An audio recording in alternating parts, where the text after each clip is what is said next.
Right. Right? That's never, ever going to happen. It's a huge hedge against inflation. Right. That's So, it. all right, there is a distinct possibility. I just looked at my board and went, wait a minute, that button wasn't pushed. We just did the first 10 minutes with no sound. So this should be very exciting. If you're at home watching and you just were like, this is the worst live feed I've ever seen, I will edit it on the outside, but that's okay. And we're just going to continue. So Tyler is my test case here, so just wanted to let you know on the radio podcast, one of the things we are bringing into the podcast is headphones. Cool. Yes, that'd be great. Yeah, I'm excited about it. Yeah, there you go. Beats by Dre. Yeah, there you go. Sponsor us, baby. I'm telling you. I'm telling you. All right. So, real estate, fantastic investment. One of the things, Tyler, I wanted to kind of get your take on too. Then is what do you see right now as opportunity in your business? So opportunity in my business, I'm really trying to double down on marketing. I've done a full rebrand of my entire sales process in my business, and I am putting in more money into that now than I ever have before. I just spent quite a bit to just do a rebrand for my team. And on top of that, I have the same guy that was doing the rebrand. He's coming in and focusing on my processes and on my systems in order to get those automated. So that's really what I'm focusing on is diving into the business, building the business out over the next 3 to 5 months, and getting into a really clear understanding of when a lead comes in, what happens next. Now, there's a mindset shift here, because that's not necessarily where we were 6 months ago or a year ago. Right. Right. So what's changed in your conception of your business that now you're thinking marketing and systems? I think because things have gotten a little bit more topsy-turvy in the market, a lot less people are thinking about potentially selling. So every single lead that comes in that says, yes, I'm ready, that lead just became way more valuable. And so I have to look at that and say, well, how much is that lead worth? It's worth anywhere from $10,000 to $25,000, $30,000. Yeah. Per lead. Yeah, absolutely. That's a lot. And if it costs me a substantial amount of money to buy that lead, then I have to really maximize all of those opportunities to the best of my ability. So the whole thing about growing here is to make sure when a lead comes in or when I start spending more money on marketing, it's just to maximize those marketing dollars. So I'm seeing a far better return on the market spend. So this is what I want to point out is there's a shift here from a sales agent Yes. to a real estate business owner. Right. Right. And because a sales agent just prospecting, do the next deal, do the next Right. deal, do the next deal. But a business owner is looking at that long term. How do I Right. stay in relationship with the most people over Right. time? And then the marketing comes down to how do I leverage my money to give me more time? Right. Right. So that again, it's a business owner. Right. Right. It's the difference between a hustle-based business and a business plan-based Right. business. Yeah. So like for us, we're hyper localizing on things. So there's several neighborhoods in Riverside that we know have a lot of sales. Mm-hmm. So or they potentially could have a lot of sales if someone was marketing to them correctly, because Mhm. things are changing. So what can we do to go after those people? Well, we're writing letters. We're making phone calls. We're skip tracing people's phone numbers and making sure that they're not on the do not call list. And then we're calling those people. Right. Right. We're doing everything we can. We're doing the hard work.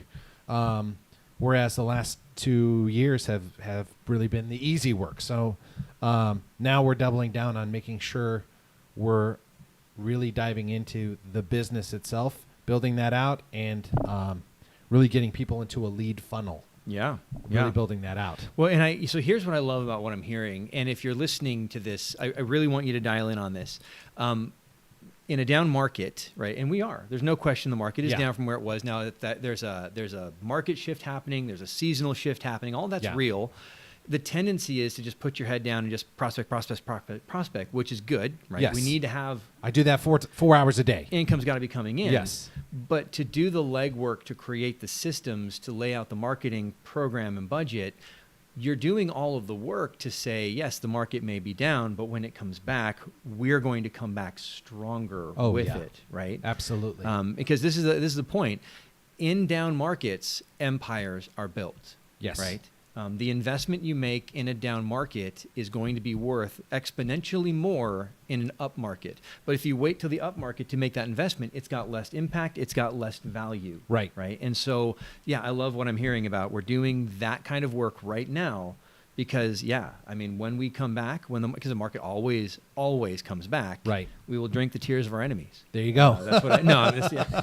So that's what we're looking to do, and we're trying to jump into different markets that we haven't even gone into yet. Like I'm looking at the $1 million+ market and seeing where the opportunities are there, and trying to explore all of the available, just available channels there, because the money that I spend on those leads inversely provides me with a lot better return on that investment. Now, is that property going to stay on the market a little bit longer? Yes.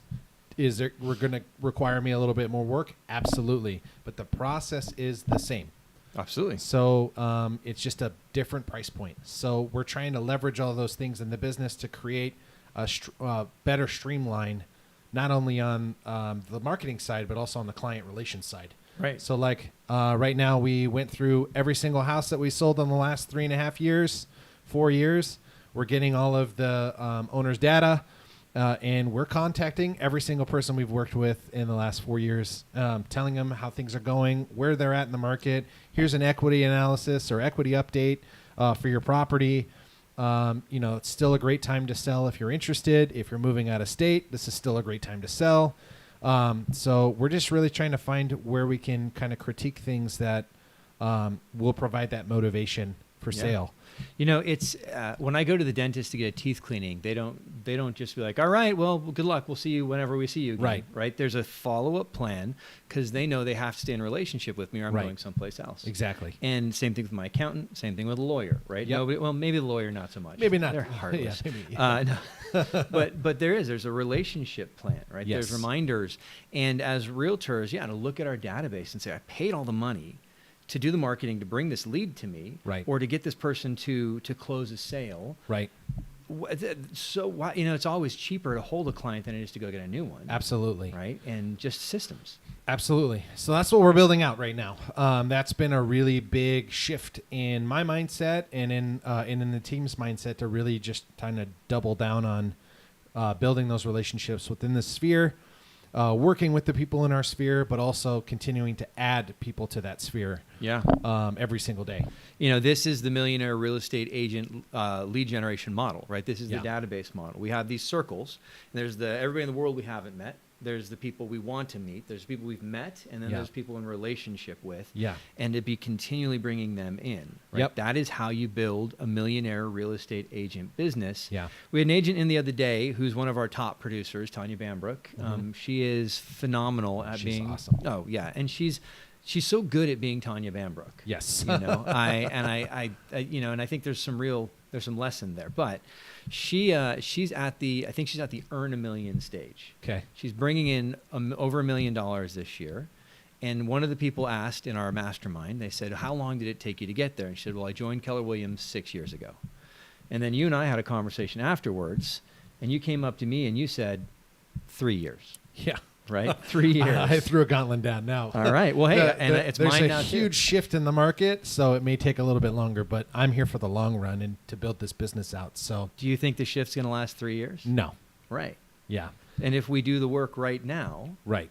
So when the market comes back, yeah, right. Tanya had to do it in a market that was consistently going up. Right. You're in a market that's down, so all you got to do is get a big piece of this pie right here, which you're doing. Right. And then as the market roars back, which it always does, then we get there. Right. So I think 3 years is not an unrealistic goal. Okay. Well, right? That's good. All right. My next question was, though, what would you do to get there? Is there anything that you need to change to get to that earn $1 million, net $1 million status? I think it's adding more marketing channels. I have about 3 to 5 now. I think I need to add probably another 5 if I'm going to be really, and that's consistent marketing channels. That's marketing to the people I already have worked with in the past. That's marketing to people in the areas that I've sold in the past, and marketing the areas that I really want to now expand into, like the $1 million plus property values. So one thing for me is I have a lot of relationships with real estate investors and have a really clear understanding of what they want and what they're looking for. So I think about properties and areas and marketing quite a bit different than someone that is doing this as a a part-time hustle or whatever. I think we're going to see a loss of that a lot in this next market, because the professional agents are the ones that are consistently out there making deals happen, and the people that are not and they're not making any money, they're going to need to go and get a job. Yeah. So I'm praying that I'm not one of those people. So I'm working my tail off right now to build out all of these things so we aren't. Yeah. You know, what I think the next step as we consult together, Yeah. right, is let's lay out the business plan. Yeah. Let's do the 3-year plan, right, with the benchmarks to hit. And because, it's an aggressive plan to say we're going to get to earn $1 million in 3 Yeah. years, and then net $1 million in how long, right? Because that's the thing. But those ideas of how many people do we have to have on the team earning what income, Right. right? And you earning income from that in order to get there, Right. Can your hustle +1 or +2 right now on the team, which we've added in the last 12 months, right? Right. Can your hustle +2 get there? No. I don't think so. Yeah. And No. so how many do we need at what volume, and how do we get them at that volume? Right. Right. And then once we know that by year 3, we need to be here. Now we just start back engineering all of those things. Right. Right. And so now we do like a 30, 60, 90, but it's like a 365. Right. Yeah. And then, whatever that is times 2, because math is not my thing. And then we just, 720. thank you, Tyler. I appreciate that. No, it's more than that. I'll take your word for it. Yeah. Anyway, moving on. But we do that, and 730. then we just come back because, if you say to most people, I want to earn $1 million, they go, well, that's great. Me too. That's why I buy lotto tickets. There you go. Right? Yeah, that's not But- the same. But a business owner with a business plan says the way I get there is I get to here, right? And they don't think about the $1 million. Right. They think about the next thing I have to do on the way to the $1 million. Right. Right. And it's constantly, okay, what's the next bite? How do you eat an elephant? One bite at a time. Right. What's the next bite? What's the next bite? So that's what we're building on, and I'm not only getting consultations with you. I have a lender that's helping me out. She's the #1 real estate lender in Southern California, and she's helping coach me as well and work with me on systems and processes, because she's got incredible systems and processes, and she works with agents that have that too. So there's just a lot of mentorship going on right now and coaching that helps bring those ideas and thought processes together that can help set the game plan. Right. So if you can have a good game plan, you're going to win. Look at Belichick. He had a good game plan every game. It didn't matter who he had in there. He's going to win. Yeah, man. The game plan's the same. I love what you're saying too, because coaching. Yeah. If you look at a championship team, we always talk about the head coach. Head coach is not the only coach. Right. Right. And I'm good at basketball because that's my metaphor. But like, there's a shooting coach, right? There's a defensive coach. There's, Right. all these different people who are saying here. Right. And, it's this fallacy to think that I start in real estate and I go through my new agent training and then I'm on my own. Right. Right. No, you get coaching at every level. And the bigger your business is, the more important the coaching becomes. Right. Right. The top producers don't have less coaches. They have more coaches. Yes. Right. Because they're Way more. Oh yeah, absolutely. Right. And I love that insight from Tanya Bambrick too. She's got this, she's got her executive coaching. She's got me consulting. She's got her mastermind group that she's with. Right. So you've got your lender coach. You've got me, obviously, in your corner. Yep. We're doing our monthly consulting.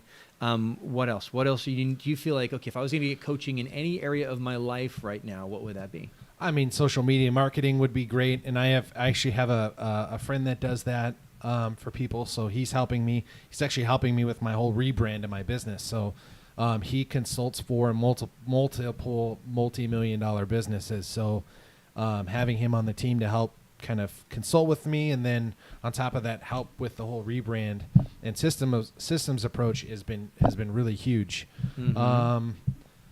Other things I think I would need is probably just like a practical business coach, how to create your spreadsheets, how to go through your QuickBooks, how to build all those things out. But that's probably more of a CPA kind of relationship that I need to build with somebody. But I have a great CPA now, so I just need to probably just have lunch with him more. Well, and I'd even challenge that. is that you need to learn those things, or is that you need a bookkeeper, administrator? Maybe I need a bookkeeper and administrator. Yeah. Right, yeah, Because that's you not know. my specialty. I know what I'm good at, and it's bringing leads in and closing those leads. I'm really, really, really good at that. So that's why I continually try and offset things in my business that don't bring that just don't bring that kind of value that hunting does. So writing letters to clients and things like that is great, but can I have my assistant write those letters? They're my words, but my assistant can write those letters for me. Right. Can I have her make the phone calls to set up all the inspections? Yes. Do I need to be at the inspection, or can I have my buyer's agent be at the inspection for our buyers? Okay, buyer's agent can handle that. So where am I spending my time? Prospecting. Yeah. So my goal, and a goal that I've set with my coach, Laura Locke, is 4 hours a day. 4 hours a day of prospecting, which is a lot. So I try and do it in as most in small chunks as I can, because you get busy during the day. I've got 4 escrows right now, so that's a continual thing that you have to constantly move the chess piece on the board to make sure you're moving everything along that path. So not only am I doing that, but that's why I have a transaction coordinator to help with all of those things. That's exactly right. So I am building the business while also trying to leverage other people's specialties and creating it so that my specialty is the one thing I focus on continuously throughout the day, which is closing transactions, getting the person excited about selling or buying, moving them through the process, and then setting them up to close. So 4 hours a day of prospecting. Yeah. How are you doing with that? So there's a couple different ways of thinking about what prospecting is. Sure. Right? So prospecting isn't just hopping on calls and making those phone calls. Sometimes prospecting is meeting with your title rep and talking about the local market and discussing what areas could provide you best return on your marketing dollar. Okay. Just because of past sales. Or neighborhoods that could work really well for you. So I spent an hour and a half talking to my sales rep my title rep the other day, and it was all about marketing channels and what other agents are doing and how we can maximize all of our listings and what that looks like. So that's an active approach with prospecting. Another day I had an hour and a half mastermind with my old property management company I used to work for, the boss there, and Lara, where we sat and we talked about business approach and all of those things. So it's all about looking at prospecting differently. It's not always just being on the phone and talking to prospects. It's also looking at it and saying, well, what's a way to build the business? And if I'm having that conversation and it's actually building the business or building the marketing mindset in my head, would I consider that prospecting? Yes, because I'm prospecting for gold, and those are golden nuggets that I can take and then continue to build. So what business. I love what you're saying, because 4 hours a day, most agents hear that and it's like, all right, throw myself into the wood chipper. Oh, yeah. Right. And I remember I went to a Mike Ferry training years and years and years ago. And that was the approach. It was open up the phone book and just start calling, or just go out and just hit that neighborhood and just start walking. Yeah. And there's a certain reality that there's a numbers game. Right. Right. 6% of the population is going to move on any given time. So if you just talk enough people, you're going to get some. Right. Right. But to be able to sit down with partners and say, all right, help me target, so I'm not just throwing scattershot. Right. Right. Where am I going to fish? And it's sort of like, it's a fishing guide. Right. Right. Like, we went fishing. Yeah. But we spent the first half an hour just talking about where the best spots are and what was our strategy for it and why we were going there. Right. So that when I put my hook in the water, I didn't just sit there for 3 hours, and drinking just a wait. beer. Yeah, Yeah, absolutely. for nothing. Absolutely. Yeah. We're eating some trout tonight. Yeah, exactly. That's exactly it. Yeah. So I love what you're saying there. You mentioned your title rep, and this is something that I remember. This came up early in our conversations. That your title rep has been sort of a difference maker for you. So name drop, man. Who are you talking about? Tinker and Casey Casada with the Casada team over at First American. Tinker has over 30 years in this business and has a huge understanding of up markets, down markets, sideway markets, all of that. And he's worked with investors, with real estate agents, with all types of people. So he's just got a wealth of knowledge with regards to where the shift could be, where ideas of things to market to, people to have conversations with. Like we had a whole conversation the other day about what size of home is selling the most right now, what beds and baths are selling right now, just to see where trends are in the market. That's their job, is to watch trends. Yeah. So not only are they supposed to get their titles closed and everything, but if you work with a team that's been in the business a long time, they're going to have a lot of conversations. Yeah. And so they're able to see the market from a very different perspective because they're in a lot of escrows, a lot more than me. Right. So it's being able to see that they're able to just dive into the data a lot more than maybe I can. So this is something that I think you do so well. It's relationship building, and it is really having those conversations around value, right? Yeah. Like whether it's a lender partner or a title rep partner. Yeah, and most of the time, I think a lot of agents, they approach their vendor relationships and it's, hey, can you co-market with me? Right. Hey, can you print these flyers for me? Hey, can you get that made for me? But the humility to say, hey, what don't I know that you do? Right. Right. That's huge. Right. And I think that's a difference maker. And I see that over and over again, whether it's in the investment community, right?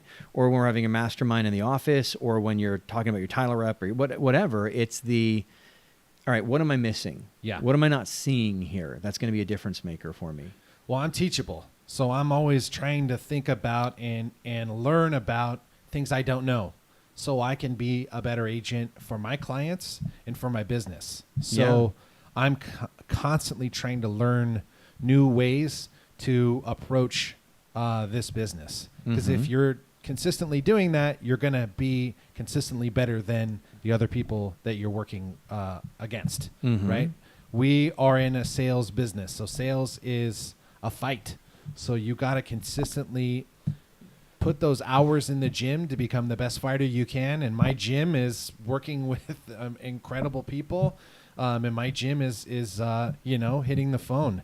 So I'm constantly just trying to get better and better and better at what I do, so I can provide the best product possible for my clients. And so it's always just trying to learn as much as you can through as many different channels that you can to allow you to get a full sense of what's really going on. Yeah. This is a mindset that I think, if you listen to Gary Keller at all, Yeah. what you'll find out very quickly is the way he spends his days is he just spends his days having conversation with people to find out what they know that he might not know. Yep. Right. And that's what allows him to look at the market. And like I remember in February last year, him saying, yeah, interest rates are going to have to get up around 8 if we're going to get ahead of this thing. And I talked to different lenders. I had one lender come into me last week after our Connection Point meeting, and he said, you said 8% around February. And I thought, this guy doesn't know what he's talking about. And he said, yeah, I'm seeing people quoting 8% now. Yes.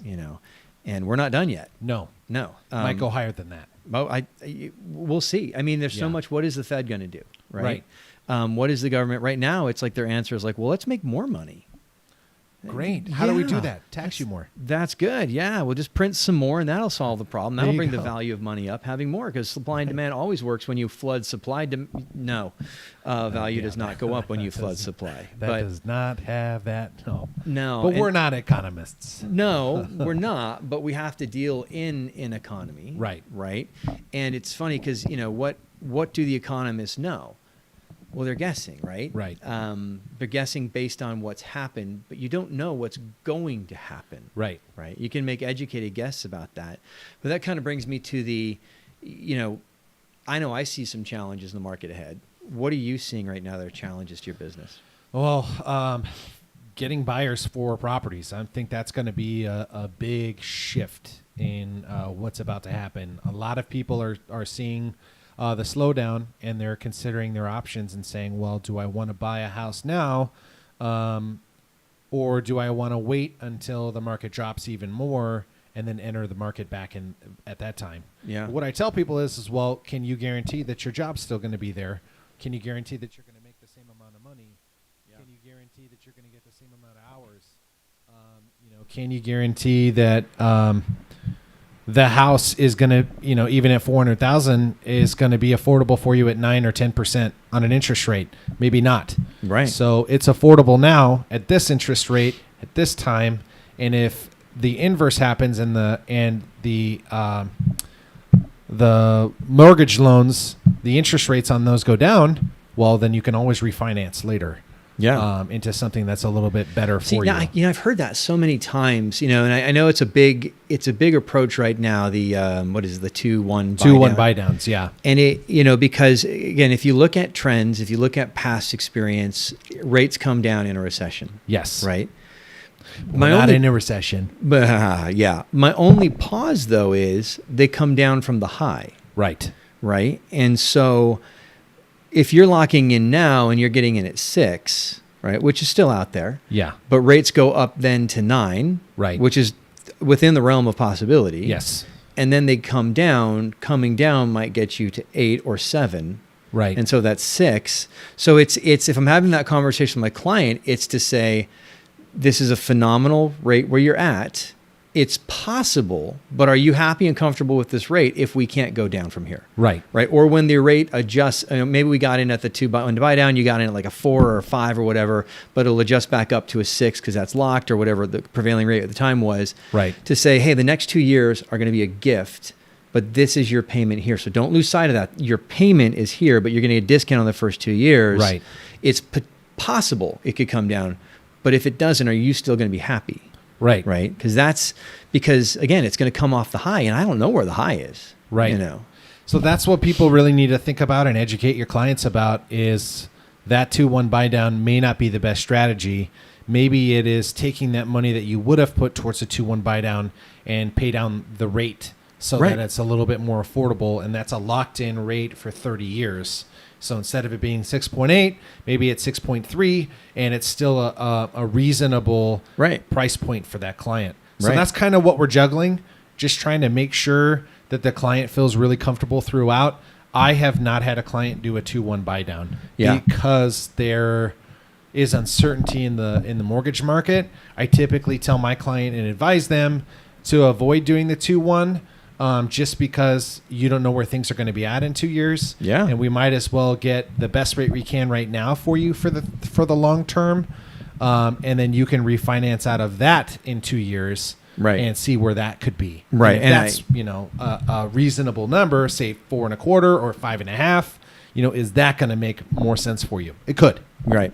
And I think that's just, I think there's and maybe it's, I have my PTSD of 2008. Yeah. When everybody was on this, it's going to be good forever sort of thing. Right. Or, you can buy it at this and then we'll refinance now, or you take the equity out or blah, blah, blah. And it was such a, and I don't think it's a bloodbath. Absolutely. And I don't think we're there. But when we start putting people into a situation where they're depending on a future event that has no guarantee, then in 2 years when they can't, if they weren't happy with that adjusted payment or that it wasn't possible, right? If they had to get in here, right? I think you're setting up a bad long-term relationship, right? And that's not what this is about, right? If we're work with people in the long run, we're trying to develop these relationships so that they make sense for long-term value to that client. If it doesn't make long-term value for that client, then it's probably not the right move for them. Absolutely. So it's just having that conversation and making sure they have a full understanding of what they're jumping into. Totally. And luckily, my lender that I work with and several other lenders that I work with, they're all having that conversation and trying to make sure that the client knows, hey, the Pied Piper is going to be paid. Mm-hmm. And it's gonna come up. So you need to determine what you want to do. But yeah, I think the long-term goal is making sure people can afford their payment right now. Yeah. Because I don't know where housing prices are going to be in 2 years. I hate buzzwords, but it's abundance mindset though on the part of the agent, right? Because if you are a desperate agent and you just need a closing now, that's when we get into those ethical issues of, this would be good, it'd be good, it'd be good. But that goes back to, are you doing the daily work so you're not desperate? Right. And that is not every agent in the marketplace. So like I had a client, we're in escrow right now. We may be dropping out because a lot of the property that they're buying needs a lot of fixes and a lot of it's unpermitted. So they're open to buying it. And I told them, I said, you really, really need to consider it because there's a lot of work to be done here. Mm-hmm. Do you have the capacity to do the work?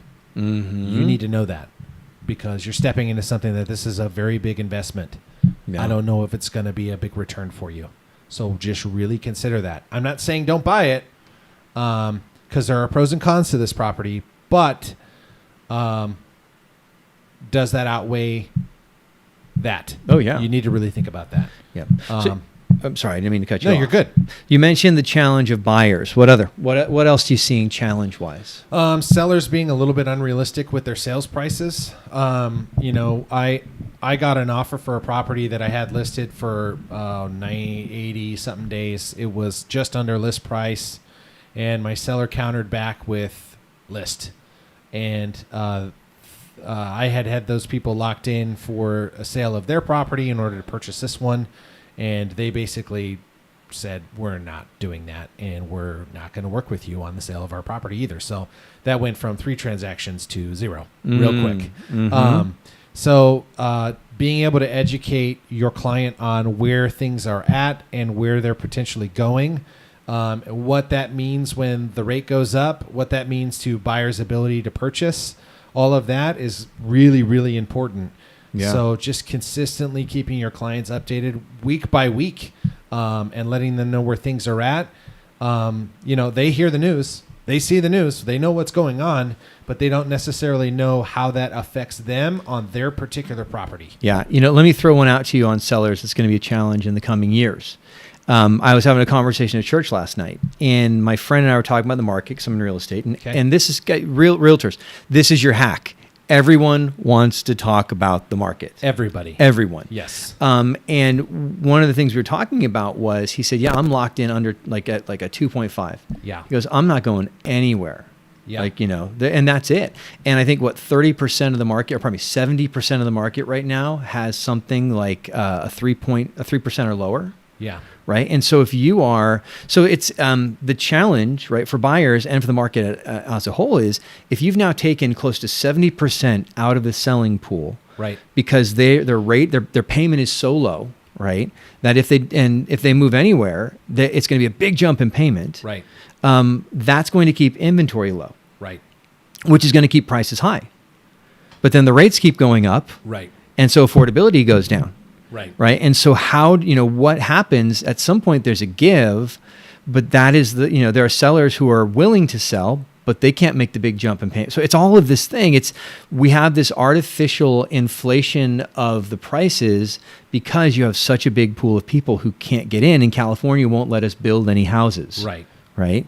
And that's going to be a challenge to overcome. Yeah, that is a huge challenge I'm foreseeing as well. So Yeah. we're really trying to market to people that are far more likely to have motivation to sell. Right. So I'm taking a little playbook or a little play out of my Investor Friends playbook, which is really finding those people that have that motivation to sell. So I am taking it as a challenge now to then consistently go out and find more and more and more people that are motivated. Some people are motivated because they got that property inherited and they need to sell it, and they're going to walk away with the cash and they're happy. Yeah. Some people have a bad tenant. Some people have owned the house for over 30 years and they're ready to just retire. Yeah. So it's just looking about at the situation and trying to market towards that situation. Yeah. And making sure we stay top of mind. So that's what we're looking to do. I was mentored by a really great real estate investor, and one thing he did was he always talked to those people's situations in his marketing pieces. He constantly got calls, and I got these calls too. How did you know that my son's living at the property and he's not paying rent? How'd you know that one of my family members died and I inherited this property? How'd you know my situation? So if you can get granular with your marketing to that point and to that target, the sky's the limit. You'll always have deals. If you've been listening to the podcast at all, I love Seth Godin, and I've mentioned him to you, marketing guy, and that's his point all the time. If you are marketing to everybody, you're marketing to nobody. Right. Right. But if you are willing to say, this is my audience, this is who I'm talking to, and to really pour into that, then you're going to be fine, right? And to say, who's going to move? Well, who has to move? Well, people die, right? So kids who are inheriting, they have to move. People who are retiring, right? They for a lot of respects have to move, right? Or people leaving the state, they're moving, right? People who are first-time home buyers are getting to do there. And so these are, you're never going to have a time where there aren't first-time home buyers, where you don't have people dying, right? Where you don't have people moving for work, right? And so to be in relationship, like in Riverside right now, if I really wanted a funnel onto listings or to buyers and listings, I'd be talking to distribution centers, to hiring managers, right? And to say to those, hey, how can I help you? What can I do? Because they've got people coming in and out all the time, right? And they may be hiring from their hiring pool here, but the top people are coming in and out all the time, right? I know down where I live at Temecula, right? There we have a large pharmaceutical company that has a manufacturing plant there for like hearts. Oh, wow. Those top people are coming in and out all the time. Right. And so to be the person who is the go-to for Abbott Labs would be huge if you live down there. Oh, totally. Right? Same thing. So to be the go-to for the person who is, there in hiring at Amazon, at their massive distribution centers, or at the Target, or at the Ashley, or whatever is around here, because we got all of that. All of March Air Force Base is now one big distribution center, right? Yeah. How huge is that, right? Right. And that's just a built-in, never going to go away business. Right. Right. And business owners too. Why don't you get connected to your local chamber, or things like that? Yeah. That adds a tremendous amount of value too, because you're talking to people that continually have high net worths through a recession because they're selling something that matters or something that is needed. Yeah. So business owners feel the crunch during the recession, but they're always buying and selling property. Right. Always. Absolutely. So people move. Things change. You just got to find out what your niche is and then go all in on that niche. Yeah. If you were doing it all over again right now and you had just gotten your license, what would your first step be? First step would be probably join a team. Okay.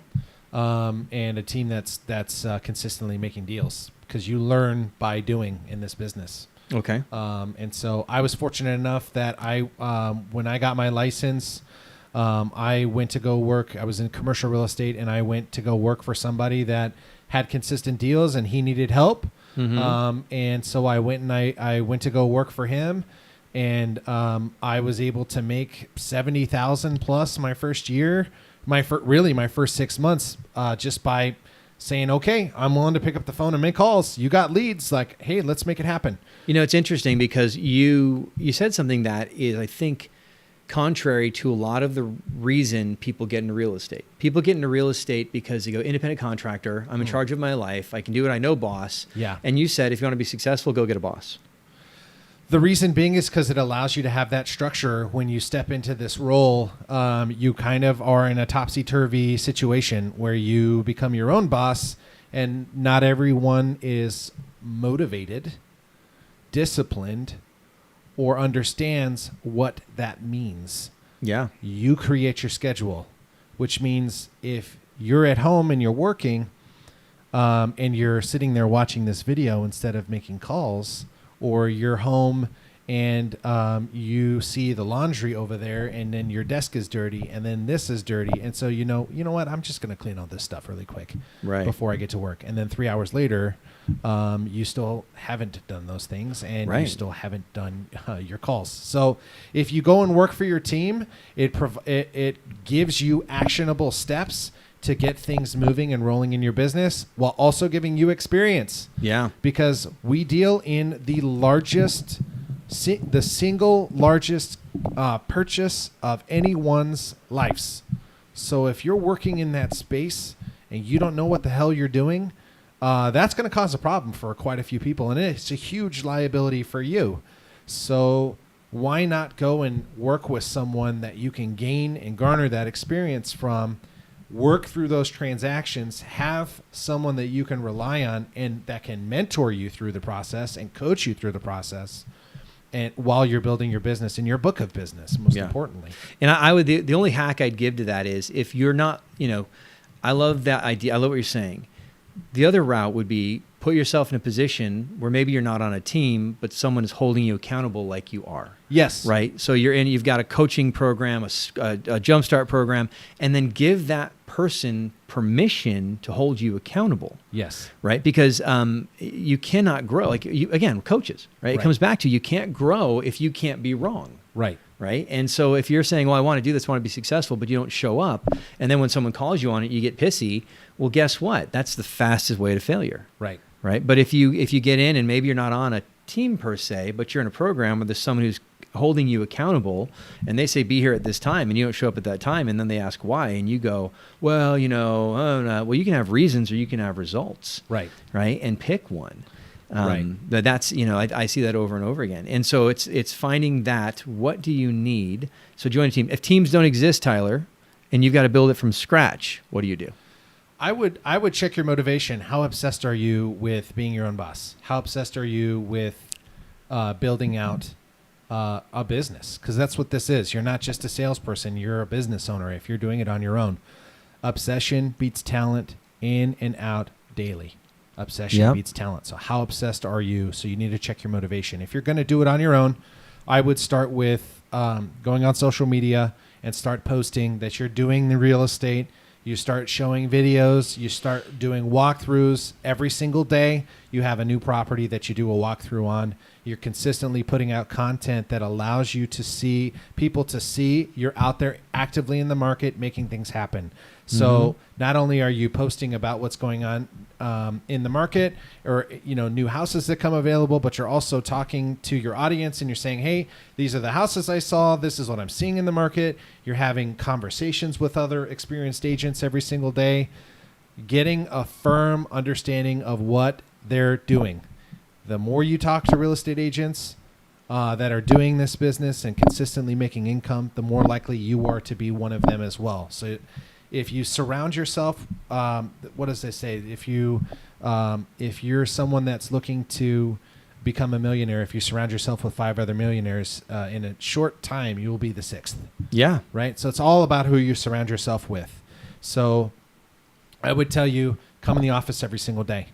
Meet with one of the top producers in your office once a week. Take them out to lunch. Go and have a coffee with them. Meet them while they're on their way to the copier. Do what you can to get FaceTime with them. And if they see that you're constantly there building your business, are they going to help you with open houses? Absolutely. And if you're not doing an open house every single week as a new agent, there's something wrong with you. Your job is to get into escrow. If you have 0 escrows going, that means you do not have a job. Welcome to employment. Yeah. You are your own employee. So your whole goal is to be as consistent as possible in everything you're doing to build an audience. And to do that, you need to have opportunities. And open houses are a consistent, formulaic opportunity for growth. So there are things that you can do. Can you tag up with a lender and say, hey, lender, I want to do a flyer for my open house. Can you give me 50 open house flyers? Yes. So you know what you do? You keep 25 of those for the open house. You take the other 25 and you take them to the houses right around it. Right. The day before. Say, hey, I'm having an open house this weekend at this property. Just wanted to let you know. Just, you know, talk to the neighbors. On top of that, you can go to the house and schedule an appointment with the listing agent that you're doing the open house for. And can you do a live or a video of some sort beforehand to let people know that you're going to be hosting that open house to your friends and family in your sphere? If you have 500 to 1,000 followers, people are going to see your stuff. So why not use that as a leveraging tool for you to build out that business? So that's probably where I would start. I would go all in on my marketing to my sphere on my Instagram and Facebook. And would I be adding friends of friends? Oh, you betcha. I'd be going through friends' Instagrams and Facebooks, and I'd be adding people all the time and just posting as much content as I could every single day. Yeah. Because that's all, like, what else you got? You can call your friends and family as well and talk to them and say, hey, listen, I just got into real estate. I'm really excited. I don't necessarily know what I'm doing, but I'm willing to put in the work. I'm willing to put in the time. And I'm willing to work with other people who can help me get through a project.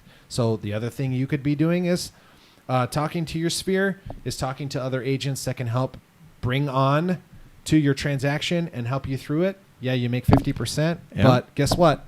50% of something is better than 50% of nothing. Absolutely. No, it's funny because you anticipated me completely. I love what you said about energizing the sphere, and really, it's this is the key to marketing, right? Totally. Marketing is just repeating the message over and over again, Yep. right? And it's repetition bias, right? Like we just see it often enough that we believe it's true, Right. And so even if you're at listings that aren't your listing, right? It doesn't matter. It's that they're associating you with real estate, right?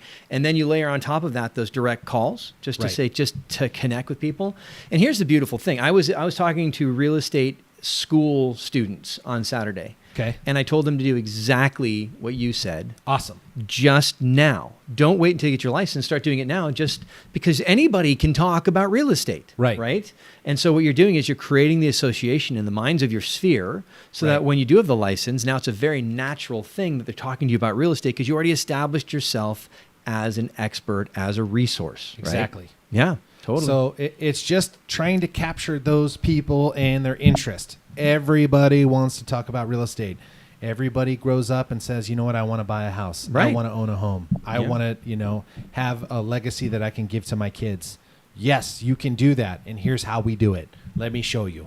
So Yeah. it's just creating that conversation and starting that conversation and allowing people to contact you and give you the opportunity to speak to them where they're at in their life at that moment. Even if you're young and you're 18, 19 and you're getting into this business, that doesn't matter. People will still contact you and get you involved with you. There's a guy in this office that is 19 years old. He did 9 transactions his first year, and he's going on 10 or 11. I think he's got 2 more in escrow. So I guess 11 so far this year. Yeah. For his first year. So that's a huge deal. So you can do this. Mm-hmm. So you just got to set yourself up for success, and that's with consistent growth in your business, consistent discipline in your business, where you're constantly talking and having that conversation. And the more conversations you have, the more opportunity you're going to get. And that's the game. Well, Tyler, we're crossing over about 1 hour. But Awesome. before we hang it up today, Okay. or maybe 40 minutes, I'm not sure, because we had that first 10 minutes with no yeah. sound. I'm not sure. Hey, if we're going to create a podcast here that is going to be the most listenable thing for real estate professionals like yourself, Yeah. what are some segments that are must-haves for you? Well, for me, talking about the market and where things are at, that's wonderful. Talking about what people are doing for their marketing channels, that's great. I think that's the number one for me. That's kind of what I'm trying to build out right now, is learning more about different marketing channels and spheres that people are using to help build their business and their teams. If I say marketing models, would that scratch the itch? Yes, Okay. absolutely. Okay. And that's okay, because not everyone's going to want to get very specific on what they do, because I don't let anybody know what I do. Well, Everyone asks, but I'm not going to tell you. I've got folders of models that people shared at Mega Camp recently. Oh, that's awesome. So we I would love to see that. We will be sharing this. Okay, yeah, there you go. So those are 2 big ones for me, and then I think I'm gonna Sure. challenge it. You're not gonna share it. Here's my take, and this has always been Gary Keller's take, and I kind of love it. Why not? if I'm paying for it and it's providing consistent opportunity for me, I probably won't talk about that. I'll talk about the other 6 or 7 models I have going. Yeah. But if there's 1 or 2 channels that I'm getting consistent growth from, then I probably won't discuss it. That's just a personal thing for me. No. I guess the challenge I'm gonna say is you're an incredible agent. You've got a work ethic like nobody I know. Well, I mean, you are, right? And you could get up here and you could say, I do this, this, this, and this. You could give them the exact plan to have a Tyler Hungerford business. Yeah. And can I tell you how many people would do it? Oh, maybe 1. Yeah, Like that. and they live in like Nebraska. Right, which would Right. be okay. Yeah, totally. Yeah. But does that make sense? So that's where I got like it's you have a lot of resources to share. Yes, So I that's just true. challenge that with it. I mean, you could share it with everybody, and I don't think you're going to have any competition from it because most people are never going to apply in the way that you apply. Yeah, Right? well, that's true. So, yeah, anyway. that's fair. Sorry. I understand that. Yeah, and yeah. I appreciate that. All right. Because everybody's got different ways that they speak to a customer.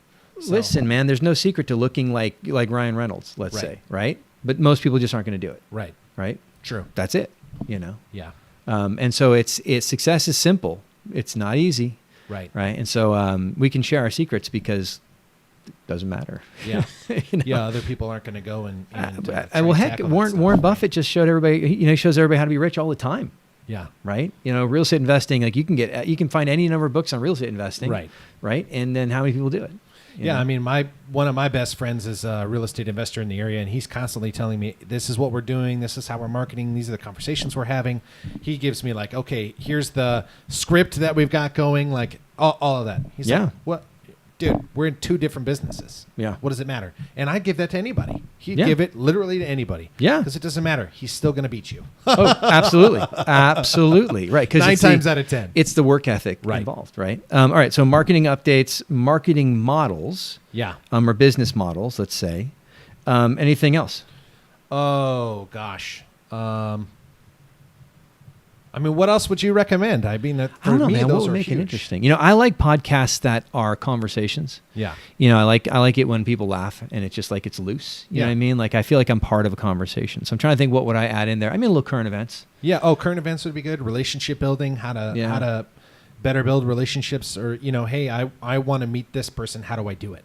Yeah. Um, I like real estate horror stories. oh, those. I are would fun. love it if we had listeners submitting real estate horror stories. Oh, that'd or, be fun. You We know, could talk about that. Absolutely. That'd be super cool. Those are cool, man. Yeah, like yeah, so, walked into a house and it was red velvet on every surface. You Oh, know, that's fun. in one room with like ropes. I mean, like I would love to hear about that house. You know so what I mean? there was one that I was trying to get as a listing in Menifee, and it had felt tiger print all over the lower bathroom, and there was tiger print everywhere. The guy was from South Africa, or born and raised in South Africa, and so for him that was very normal. I'm not That's what he sure liked. I'm not sure that's normal. It's even not very no. Yeah. but it was cool. I mean, Hey, man. you I just- touched the furry wall. If there's one room in the house I don't want texture on the walls, that's it. I don't want a textured different. bathroom. Yeah, it was you know? different. Yep. I don't want to know. No. Yeah. That's So something. anyway, that was fun. Yeah. Didn't get that listing, but I was okay with it. Yeah, I know exactly. I think there's a little work we need to do to get ready for Yes, sale here. Yeah. You know, so yeah. there was a lot. So it was Yeah. all right. but- Tiger print,